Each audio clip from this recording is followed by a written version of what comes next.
उत्तर प्रदेश की राजनीति में एक ऐसी चाल चली जा रही है जो अगर सफल हो गई तो 2027 का चुनाव शुरू होने से पहले ही अखिलेश यादव की सबसे बड़ी ताकत कमज़ोर पड़ सकती है। पीडीए यानी पिछड़ा, दलित और अल्पसंख्यक, यही वो फार्मूला था जिसने 2024 में समाजवादी पार्टी को बड़ी सफलता दिलाई थी। लेकिन अब सवाल है, क्या योगी आदित्यनाथ उसी पीडीए की सेंध लगाने की तैयारी में कर चुके हैं? नमस्कार दोस्तों, विमर्श मेरा चैनल, मैं गजानंद पारिक और इस अंक में आप देख रहे हैं यूपी की राजनीति पर मेरा एनालिसिस। यूपी की राजनीति में इस समय सबसे बड़ी लड़ाई सिर्फ बीजेपी बनाम समाजवादी पार्टी नहीं है, बल्कि वोट बैंक की लड़ाई है। एक तरफ अखिलेश यादव पीडीए के सहारे 2027 की तैयारी कर रहे हैं, तो दूसरी तरफ बीजेपी उन्हीं वर्गों में अपनी पकड़ मजबूत करने में लगी हुई है।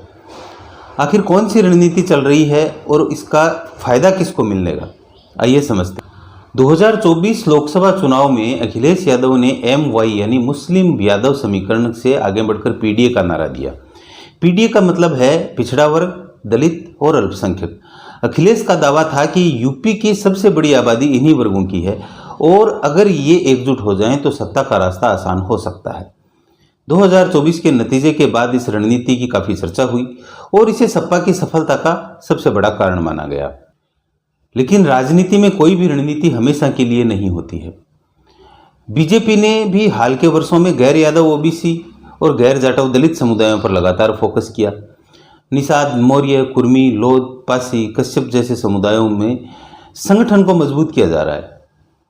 यानी बीजेपी का लक्ष्य साफ है। अखिलेश जिस सामाजिक गठबंधन पर भरोसा कर रहे हैं, उसी गठबंधन के अंदर अपनी हिस्सेदारी बढ़ाना। यही वजह है कि कई छोटे समुदायों के नेताओं को आगे बढ़ाया जा रहा है और उन्हें राजनीतिक प्रतिनिधित्व दिया जा रहा है। अगर आप बदलते राजनीतिक घटनाक्रमों पर नज़र रखते हैं तो आपको एक सवाल बार बार कचोटता होगा कि आजकल पासी समुदाय की इतनी ज़्यादा चर्चा क्यों है। इन दिनों सबसे ज़्यादा चर्चा पासी समुदाय को लेकर हो रही है। उत्तर प्रदेश से पासी समाज दलित राजनीति का एक महत्वपूर्ण हिस्सा माना जाता है।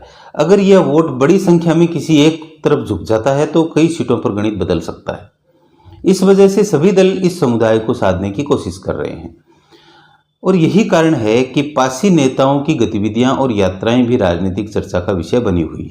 अखिलेश यादव के लिए सबसे बड़ी चुनौती यह रहेगी कि पीडीए को केवल नारेतिक सीमित ना रहने दें।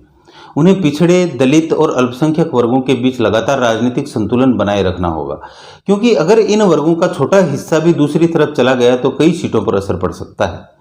यही वजह है कि समाजवादी पार्टी लगातार सामाजिक न्याय और प्रतिनिधित्व के मुद्दे उठा रही है। सवाल उठता है कि 2027 की लड़ाई का असली मुद्दा क्या होगा। 2027 का चुनाव केवल बीजेपी बनाम सपा नहीं होगा, यह सामाजिक समीकरण बनाम सामाजिक समीकरण की लड़ाई होगी।